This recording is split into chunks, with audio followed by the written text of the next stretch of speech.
오늘 우리들에게 주시는 하나님의 말씀을 함께 봉독하겠습니다. 하나님 말씀 마태복음 11장 28절에서 30절까지의 말씀입니다. 수고하고 무거운 짐진 자들아 다 내게로 오라. 내가 너희를 쉬게 하리라. 나는 마음이 온유하고 겸손하니 나의 멍에를 메고 내게 배우라. 그리하면 너희 마음이 쉼을 얻으리니 이는 내 멍에는 쉽고 내 짐은 가벼움이라 하시니라. 아멘. 자리에 앉아주시기 바랍니다. 오늘은 마태복음 11장 28절 30절까지의 말씀을 가지고 내가 너를 쉬게 하리라 라는 제목으로 함께 말씀을 나누겠습니다. 본격적인 휴가철입니다. 여러분들은 좋은 휴가 계획을 가지고 계십니까? 저는 2주 전에 손녀를 보기 위해서 휴가를 다녀왔는데 하여간 손녀와 보낸 한 주일은 정말 행복한 시간이었습니다. 근데 문제는 휴우증도 심했습니다. 여러분, 아기를 보는 게 얼마나 힘든지는 잘 아시지요? 네, 지금 휴가가 있는 이태원 권사님은 손주를 안 보셔서 잘 모르겠지만 아마 보신 분들은 잘 아실 겁니다. 근데 게다가 잠자리가 바뀌어서 불편해가지고 잠을 제대로 못 자니까요. 그 한 줄 지나는데 이 입안이 퉁퉁 부었습니다. 그래가지고 음식을 먹을 때 이 안에 그 살을 씹는데 5번 씹어요. 5번. 그리고 이 붓기가 갈았는데 어제 이제 정상적으로 돌아온 것 같습니다. 그러니 참 얼마나 힘든지 모릅니다. 근데 원래 이 휴가라고 하는 게 일상에서 지친 몸과 마음을 쉬기 위해서 하는 거잖아요. 근데 거의 대부분 휴가 갔다 오면 하는 얘기가 뭐냐 하면 피곤해 라고 하는 그런 이야기입니다. 일본 수도인 도쿄에 신주쿠역이라고 있습니다. 이 신주쿠역에 다카시마야 백화점 출구 특설 매장이 하나 있는데요. 여기에는 여러분 보시는 것처럼 10여 개의 파란 대형 쿠션이 준비가 되었습니다. 이 신주쿠역은요, 전 세계에서 하루 평균 이용객이 가장 많은 역입니다. 그래서 출퇴근 시간만 되면 여러분 사진에서 보시는 것처럼 정장 차림의 그 직장인들이 아주 빠글빠글하는 그러한 곳입니다. 이곳의 대형 제약사인 리포비탄 대형 제약사가 리포비탄 DX 베드 카페라고 하는 것을 저렇게 만든 겁니다. 그 의도가 뭐냐 하면 피곤해 지친 그 직장인들이 출퇴근할 때 조금이라도 짬이 있으면 저곳에서 잠깐 눈을 붙이라고 쉬라고 그렇게 만들어준 것입니다. 그래서 여기에는 이제 작은 식탁도 하나 있고 그리고 푹신한 쿠션이 마련이 되어서 누구든지 잠깐 쪽잠을 잘 수 있도록 그렇게 준비를 했고요. 그 다음에 거기서 쉬는 사람들은 잠을 자고 나면 피로를 풀어주는 허브차하고 그리고 비타민 음료도 제공을 합니다. 왜 이렇게 할까요? 그것은 일본인들이 수면 부족으로 인해서 피로에 시달리고 있기 때문입니다. 특별히 40대와 50대가 피곤에 시달리고 있다고 하는데 이들이 가장 피로함을 느낄 때가 언제냐 그랬더니 아침에 일어날 때 그때가 제일 피곤하답니다. 왜냐하면 간밤에 잠을 통해서 편히 쉬어야 되는데 이게 안 되는 거예요. 그러니까 매일 아침에 이들은 피곤해 라는 말로 하루를 시작한다는 것입니다. 만성 수면 부족은 단순히 필요한 것으로 끝나는 것이 아니라 고혈압, 심장질환, 뇌혈관, 우울증 등 신체적으로나 정신적으로 질병을 일으키는 원인이 됩니다. 그래서 일본 정부는 아예 2년 전부터 국민들의 이 수면 부족 문제를 국가적 차원에서 해결해야 될 과제로 선정을 하고 아예 공공보건 차원에서 이 잠자는 것을 다루고 있습니다. 또 정부뿐만 아니라 기업들도 도쿄를 중심으로 수면 카페를 많이 엽니다. 그래서 짬을 내서 직장인들이 아주 저렴한 가격에 그것을 이용함으로써 그들로 하여금 집중력도 회복하고 그리고 스트레스도 완화하는 그러한 효과를 보도록 돕기 위해서 연구도 많이 하고 여기에 돈도 많이 투자합니다. 근데 사실 일본 사람만 그렇겠습니까? 우리나라 사람들도 늘 피곤에 시달리고 있습니다. 바로 이러한 그 육신의 피로가 결국 정신적 피로로 이어지고 결국 우리를 정말 피곤한 삶을 살도록 강요를 하고 있습니다. 40대 같은 경우는 정리해고와 생계 문제로, 그리고 50대는 부모 부양과 자녀 지원, 그리고 노후 준비로, 60대 이후에는 황혼 이혼, 그리고 황혼 육아, 그리고 심각한 생계 문제, 건강의 문제, 또 결혼하지 못했거나 이혼한 자녀들의 뒤치다거리, 바로 이러한 것들이 우리를 우울하게 만들고 정말 지치고 힘들게 만들고 있습니다. 또 뿐만 아니라 나름대로 열심히 최선을 다해서 인생을 살아왔는데 돌아보니까 인생이 너무너무 허무하더랍니다. 그래서 우리나라 같은 경우는 이 노년에 자살하는 비율이 굉장히 높습니다. OECD 국가 중에서 1위가 우리나라입니다. 10만 명당 41.7명이 자살을 합니다. 이게 어느 정도냐 하면 OECD 국가 평균의 2.6배에 해당이 됩니다. 우리나라 사람들이 그렇게 노년에 굉장히 허무해하고 절망하고 자살을 한다는 것입니다. 오늘 여러분들에게 가장 큰 고민과 아픔이 무엇입니까? 여러분이 오늘 지고 있는 인생의 가장 무거운 짐이 여러분에게는 무엇입니까? 오늘 이러한 시대를 살고 있는 우리들에게 예수님께서는 수고하고 무거운 짐진 자들아 다 내게로 오라, 내가 너희를 쉬게 하리라 라고 말씀을 하십니다. 여기서 수고한다라고 하는 단어는 스스로 많은 일들을 하여 계속해서 피곤해 지친 상태를 가리키는 것입니다. 스스로 사사하는 고생을 말하는 것입니다. 우리 현대인들은 과거에 비해서 정말 넉넉한 삶을 살게 되었습니다. 우리가 어렸을 때 땅거지 시대에는 정말 먹을 것도 힘들었고 생활하는 것도 어려웠습니다. 그런데 지금 사는 모습을 보면 정말 우리가 어렸을 때와는 비교할 수 없을 만큼 잘 살게 되었습니다. 그런데 문제는 넉넉한 삶을 살게 된 것에 비해서 일도 더 많아졌습니다. 더 많은 일을 해야 이러한 생활을 할 수가 있는 것입니다. 그래서 늘 피곤이 가시지를 않습니다. 그러다 보니 우리가 광고를 보면 피로야 가라 라고 하면서 피로 회복에 관한 그러한 약들이 많이 광고되고 있습니다. 또한 우리 안에는 이 욕심이라고 하는 것인데, 이 욕심이 인생을 고달프게 합니다. 욕심이 없으면 그저 있는 것에 만족하고 하루를 살아갈 텐데, 이 욕심이라고 하는 것이 자꾸 우리로 하여금 더 많은 일을 하게 만들고 더 많은 소득을 얻게 하려고 합니다. 그러다 보니까 우리들에게 시간이 있어도, 여유가 생겨도 마음이 평안하지 않습니다. 내가 뭔가 해야 되지 않을까?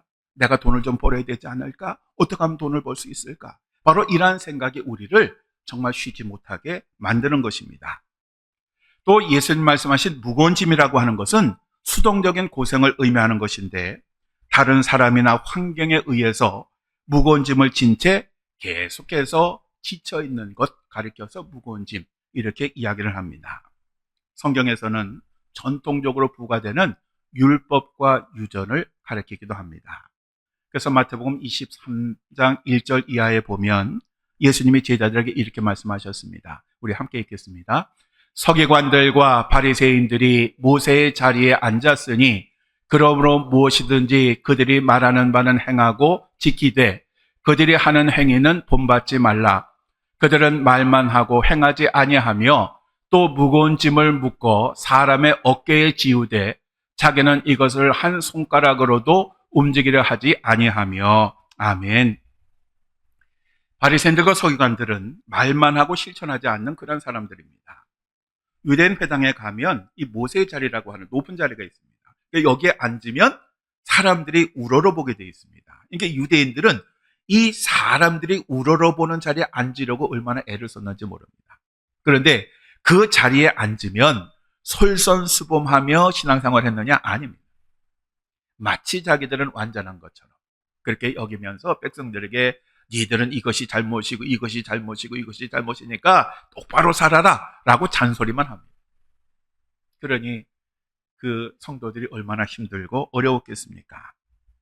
그래서 인간은 이처럼 자이든 타이든 인생의 짐을 지고 힘겨워하고 지쳐서 살아가고 있는 것입니다. 이렇게 피곤하고 지친 사람들을 예수님께서 부르셨고 참된 쉼을 주시겠다라고 말씀을 하셨습니다.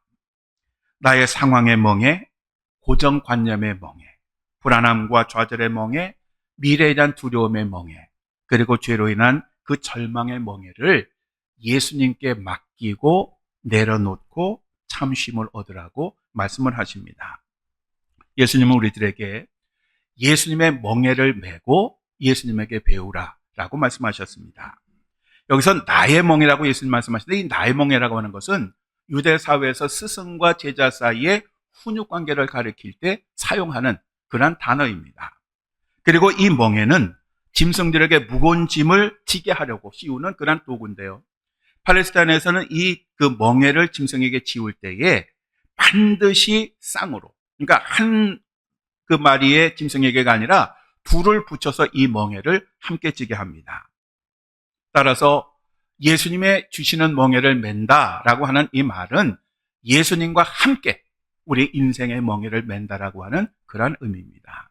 그러니까 혼자 지고 고통스러워하고 힘들어하고 절망하는 그 사람들에게 예수님은 오셔서 우리 같이 그 인생의 멍에를 지자라고 그렇게 말씀을 하시는 것입니다. 멍에를 혼자 지면 당연히 힘들고 어렵습니다. 그러나 같이 지면 더욱더 가벼워집니다. 우리가 인생의 멍에를 해결할 수 있는 유일한 길은 바로 우리 주 예수 그리스도와 함께 그 멍에를 매는 것입니다. 예수님은 우리들에게 이 멍에를 메고 예수님에게 배우라라고 말씀하셨습니다. 이 배우라고 하는 말은 신앙애로의 초청을 의미하는 것입니다. 그러니까 우리가 예수님과 함께 멍에를 맨다라고 하는 것은 예수님을 나의 구원자로 온전히 영접. 그러니까 그냥 믿는 것처럼 생각하는 게 아니라 온전히 믿고 나의 인생을 맡기는 것을 의미하는 것입니다. 세상 사람들은 인생의 멍에를 가볍게 하기 위해서 신앙의 멍에를 내려놓습니다. 즉, 그렇지 않아도 피곤하고 힘든데 주일날 교회 가서 교회에 매여서 피곤하게 하느니 차라리 나는 쉬겠다. 심지어는 많은 그리스도인들도 이러한 유혹에 빠져서 교회를 떠났습니다. 그래서 주말이 되면 캠프를 가기도 하고 놀러 가기도 하고 자유롭게 살기도 하고 쉬기도 합니다. 그래서 인생의 멍에가 가벼워졌으면 얼마나 좋겠습니까? 그렇게 해서 인생의 즐거움이 넘치면 얼마나 좋겠습니까? 그런데 결과는 그렇지 않습니다. 그렇게 하면 좋을 것 같은데, 그렇게 하면 우리 육신이 쉼을 얻을 것 같고 마음이 평안해질 것 같은데, 그렇게 해도 여전히 인생의 멍에는 그들을 짓누르고 있습니다. 그래서 시간이 지나갈수록 인간의 정신들이 지금 황폐화되고 있습니다. 하여간 이 사회를 보면 얼마나 인간들이 끔찍한 방향으로 가고 있는지 우리들은 쉽게 확인할 수가 있습니다. 요즘은 사는 게 아닙니다. 언제 어떻게 될지 모르는 그러한 불안한 세상을 우리가 살아가고 있는 것입니다.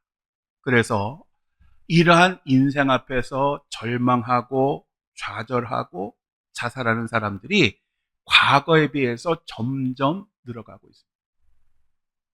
오늘 하루에 우리나라에서만 30명이 넘는 사람이 자살을 합니다. 우리가 하루 그냥 쉽게 지나가는 그 하루지만 인생의 절망 가운데 사는 인생들이 얼마나 많은지 모릅니다. 예수님은 우리들에게 진리를 알지니 진리가 너희를 자유케 하리라 라고 말씀을 하셨습니다. 그리고 하신 말씀이 예수님 자신이 진리라고 말씀하셨습니다. 나는 곧 길이요 진리요 생명이니. 즉 우리가 이러한 예수님을 온전히 영접할 때, 진리이신 예수님을 온전히 영접할 때 우리가 참된 자유, 세상에 줄 수 없는 그 자유를 우리가 누리게 되는 것입니다. 예수님이 우리에게 주는 이 참된 쉼이라고 하는 것은 우리가 죽은 후에 하나님 나라에 가서 누리는 쉼만을 의미하는 것은 아닙니다. 예수님 영접하면 이 세상 속에서도 수많은 일들과 인생의 짐 속에서도 참된 쉼을 얻을 수가 있는 것입니다. 우리 예수님은 우리가 죄와 율법에서뿐만 아니라 인생의 짐에서도 자유하기를 원하십니다. 우리를 억누르는 불안, 염려, 근심, 실패, 좌절, 바로 이러한 것들로부터도 우리가 자유하며 살기를 원하십니다. 그러면 예수님의 멍에를 메고 예수님을 배우면 왜 우리들의 영혼이 쉼을 얻을 수 있을까요? 그 이유가 무엇이에요? 그것은 예수님의 멍에는 온유하고 겸손하기 때문입니다.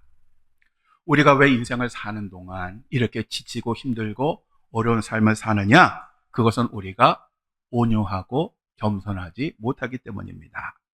다른 말로 표현하면 나의 부족함을 인정하고 하나님께 전적으로 의탁하면 좋은데 그렇지 않기 때문입니다. 하나님을 믿는다고 고백은 합니다. 그런데 여전히 그 인생의 짐을 내가 지고 살아갑니다. 우리가 하나님 앞에 열심히 기도를 하죠. 하나님, 너무너무 힘들고 어렵습니다. 하나님 아시지요? 제가 얼마나 힘들고 어려운지 제 인생의 짐을 좀 벗겨주세요. 하나님을 믿습니다. 라고 기도를 열심히 합니다. 그리고 기도 끝나고 다시 세상으로 갈 때는 다시 내 어깨에 짊어지고 가서 허덕이며 살아갑니다. 어떤 집사님이 교회를 오랫동안 다녔음에도 불구하고 늘 마음에 걱정과 근심이 떠나질 않았고 마음이 늘 답답했습니다.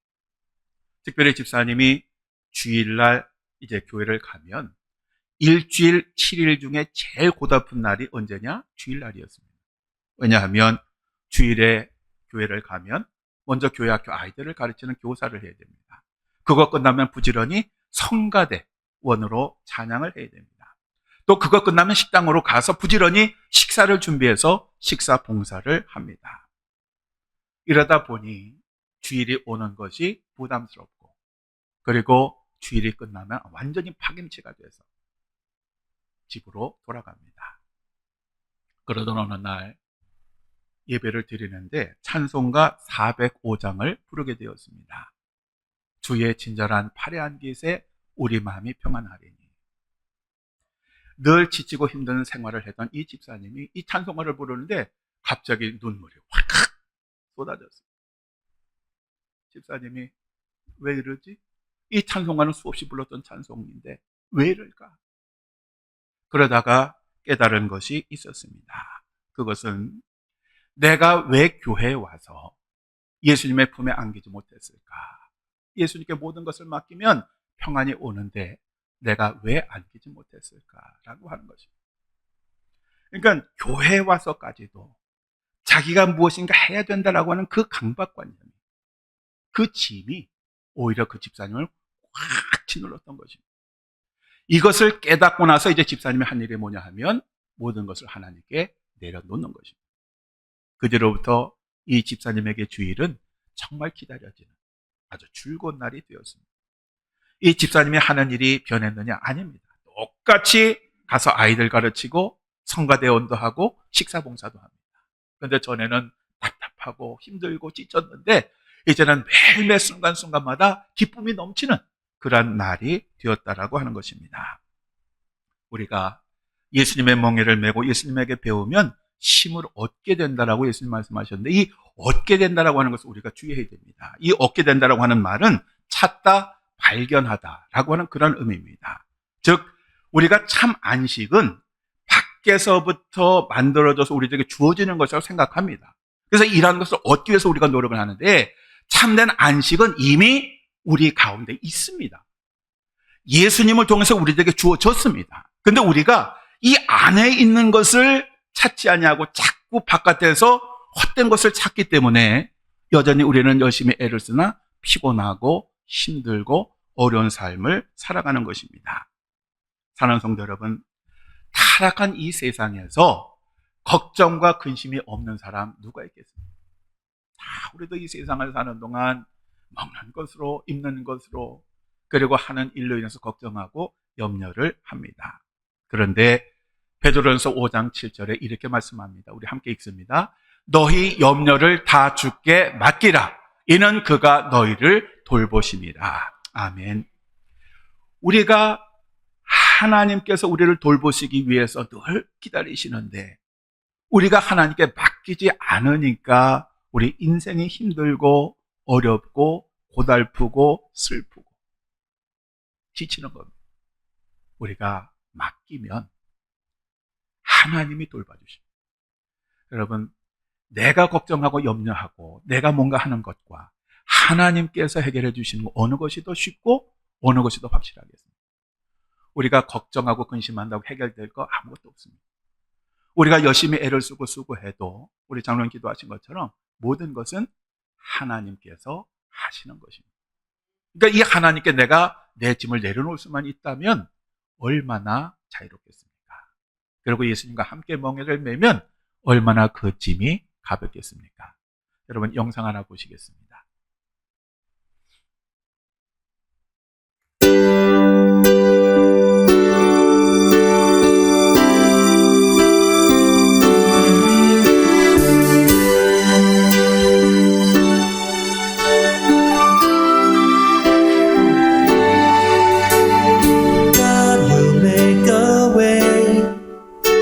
There seems to be no way. He works in ways we cannot see. He will make a way for me. He will be my guide. Hold me closely to his side. With love and strength for each new day, he will make a way.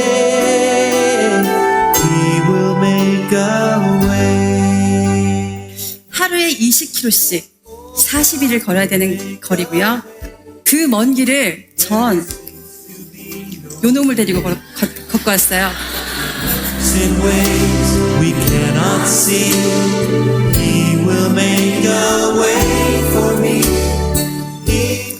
첫날 10km를 걸은 저희 아들이 울면서 못하겠다고 했을 때 제가 얘기했어요.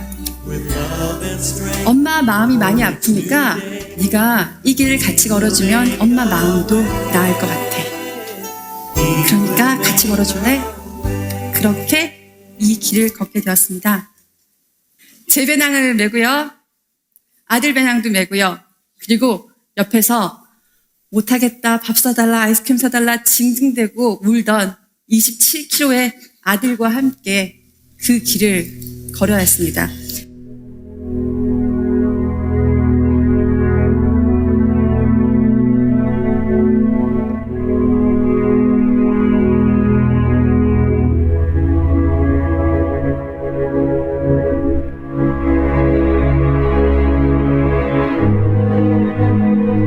여기는 친구들이 저를 딱 보는 거야. 여기 건장한 남자가 3명이나 있는데 왜 택시를 불러? 저도 응? 우리가 같이 걸어줄 테니까 걱정하지 마. 그러더니 정말 자기 배낭을 주섬주섬 챙기더니 27kg의 저희 애를 무등을 태우고 그 땡볕으로 건넨 거였습니다. 저희 아이를 번갈아서 3시간을 저 땡볕 속에서 걸어가는 내내 제 마음은 어떻게 갚아야 되지? 뭘 사야 될까? 내가 알고 있는 패라는 그 범위를 다 넘어섰는데 나는 저들한테 뭘 갚아야 되지? 이런 생각으로 정말 저 내리쬐는 태양보다도 제 마음은 더 불편했습니다. 저 3시간 뒤에 이 세 친구가 저희 아들을 숙소 앞에 딱 내려줄 때 너무 고마워. 말만 해. 다 사줄게. 밥, 술, 말만 해. 그때 그 친구가 저한테 했던 단어가 기억이 납니다. It's fun. 내가 잘못 들었나? It's fun. 그런 의례적인 얘기 하지 말고 원하는 걸 얘기를 해. 나는 도움을 받았으니까 베풀어야 되겠어. 뭔데? 뭘 사줄까? 그때 그 친구가 저한테 했던 얘기가 우리는 즐거웠어. 진심이야. 이 길이 사람들이 너에게 베푸는 호의를 좀 받아들여봐. 내 아이를 남에게 해가 되는 존재라고 생각했었구나.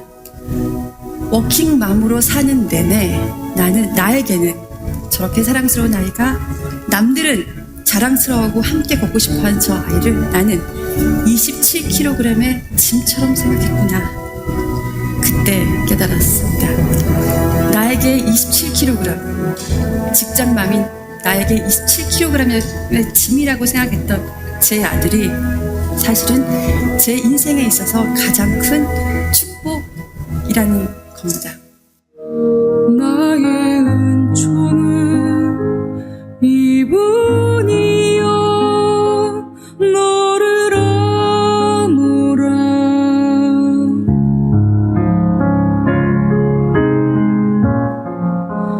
너의 이름은 내가 아노라. 나의 사랑은 아느니여 함께 가노라. 내가 친히 함께 가노라.